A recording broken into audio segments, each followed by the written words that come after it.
Hi, I'm Dave Zanoni. I'm a certified canine and feline nutritionist and also own and operate a small independent pet store called Purrs McBargain, located in Hartsville, South Carolina. I started this channel for one simple reason. Too many pets are struggling with ongoing health issues, and the people who love them are left sorting through all this conflicting advice. Now, this channel is dedicated to pet nutrition and whole body health. Over time, I'll be covering topics like digestion, inflammation, immune balance, ingredient quality, metabolic health, and how nutrition influences long-term wellness and behavior.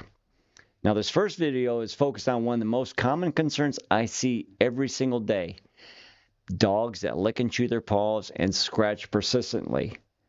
Now, this space is about clarity, about science, and about explaining what we currently understand without any hype, fear-based messaging, or any kind of financial incentives shaping this message. So let's get into it. If your dog is frequently licking their paws, chewing their feet, scratching their body, rubbing the face, or dragging themselves across the carpet, that behavior deserves attention. Of course, occasional scratching is normal. Dogs will scratch, dogs will lick, dogs will groom. But persistent repetitive behavior that shows up day after day is not random. It is not something to ignore. Dogs don't do this for no reason. It's driven by discomfort, irritation, and inflammation or altered sensation in the body. Today I want to walk through some well-supported contributing factors that are commonly associated with chronic and itching and paw chewing, and then talk about nutritional and supportive strategies that are often used to reduce those underlying drivers.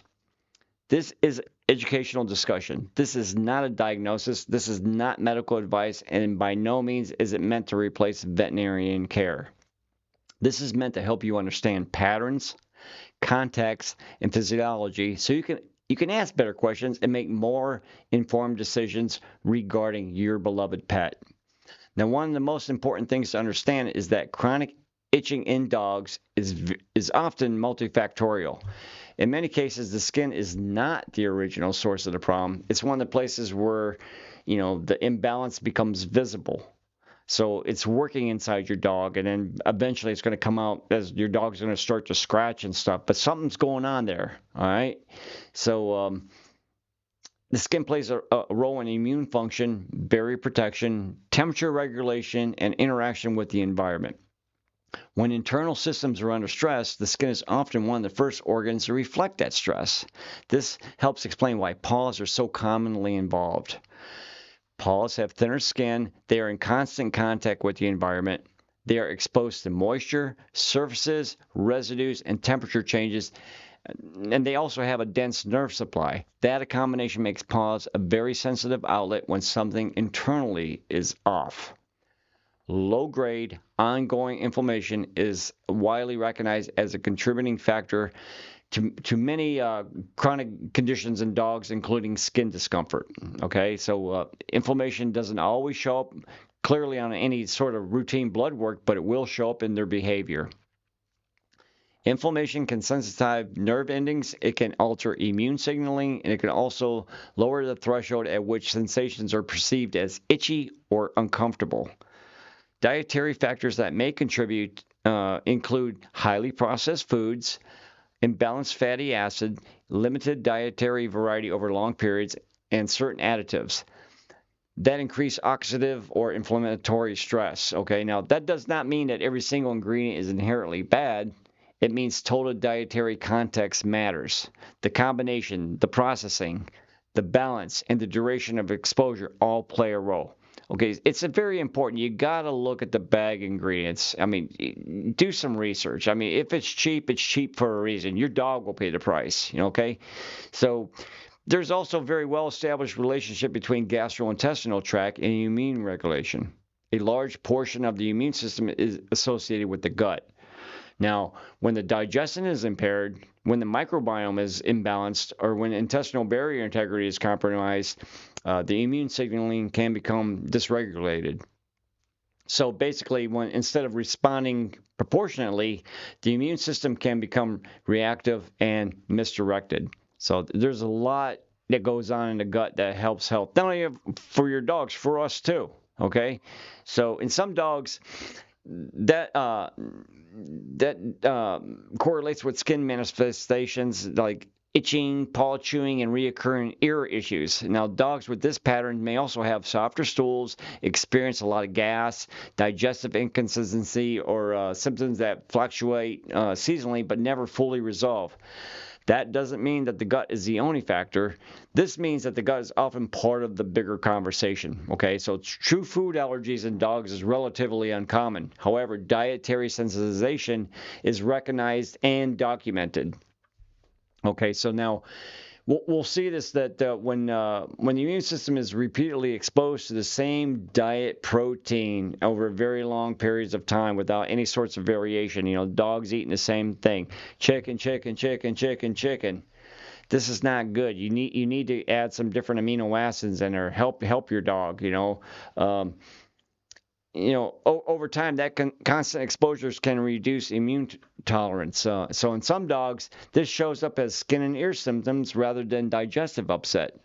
This is the one reason why thoughtful protein rotation is often discussed as a broader nutritional approach when appropriate for the individual dog. Look, it's not about constantly switching foods. It's about avoiding immune fixation, okay? Yeast and bacterial overgrowth are frequently observed in dogs with paw issues. Importantly, these organisms are typically secondary contributors, not primary causes, okay? So they tend to thrive in an environment that are already inflamed, moist, or compromised. And, it's just ongoing. It's like it's the buildup. But addressing surface organism without improving the underlying conditions can also often lead to reoccurrence. That pattern is very common and extremely frustrating. Now, environmental exposures also play a role. As you know, dogs are in constant contact with their environment. Their paws absorb moisture. They come into contact with grass, floors, sidewalks, residues from cleaning products, lawn care treatments, etc., etc. Now, environmental exposure alone does not usually cause chronic issues, but when combined with internal immune stresses, it can contribute to symptom expression. Now, immune resilience matters. When it comes to support, the goal is not suppression, the goal is regulation. Okay, this is very important. So you got to remember, it's going to take time. Improving overall diet quality can help reduce inflammatory burden over time. This often involves clearly identifying protein sources, appropriate fat balances, fewer unnecessary additives, and attention to digestibility. Okay, so feed them well. For many dogs, this alone leads to gradual improvement. It's going to take time, remember. Now, supporting gut function may also help normalize immune signaling.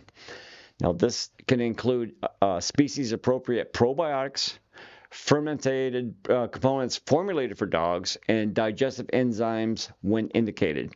The goal is support, not overstimulation. Okay, so I always tell people too, like if you're taking a one-a-day vitamin, you say, well, gee, I want to really be healthy. I want to take 2. No, it does not work that way, okay? Everything needs to be done gradually and thoughtfully. Variety supports immune balance across many biological systems. Okay, and here's this is one thing that this is so important. Omega-3 fatty acids are among the most studied nutritional components for skin health. I love omega-3s. I mean, it's your dog's best friend. They play a role in modulating inflammatory pathways, supporting skin barrier integrity, and influence immune cell signaling. Consistency and appropriate doses matter more than extremes. You got to take it slow. You can't just give them a whole bunch. It's got to be slow and consistent. So now also too, gentle topical care can also help reduce discomfort while systematic balance is addressed. Okay, so this includes non-irritating rinses, barrier support products that do not disrupt the skin unnecessarily. Now, topical care works best as a support, not a standalone solution. Okay, so of course, you want to find the cause. We have to treat the symptoms because you want your dog to be comfortable, but think about it now. It's like taking the batteries out of a smoke detector.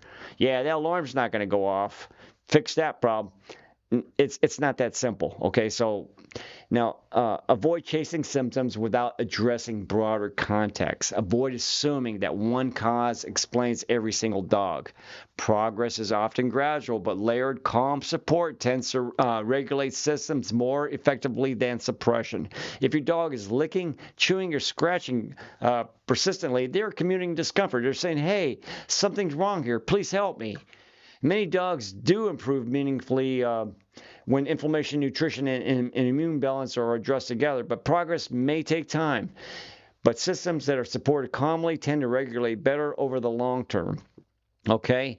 Your dog deserves comfort. Your dog deserves clarity. Your dog deserves care. That just looks at the whole body, not just the skin. Okay? Your pets deserve the very best, and I'm here to help. Stay informed, stay kind, and I will see you on the next one. Thanks.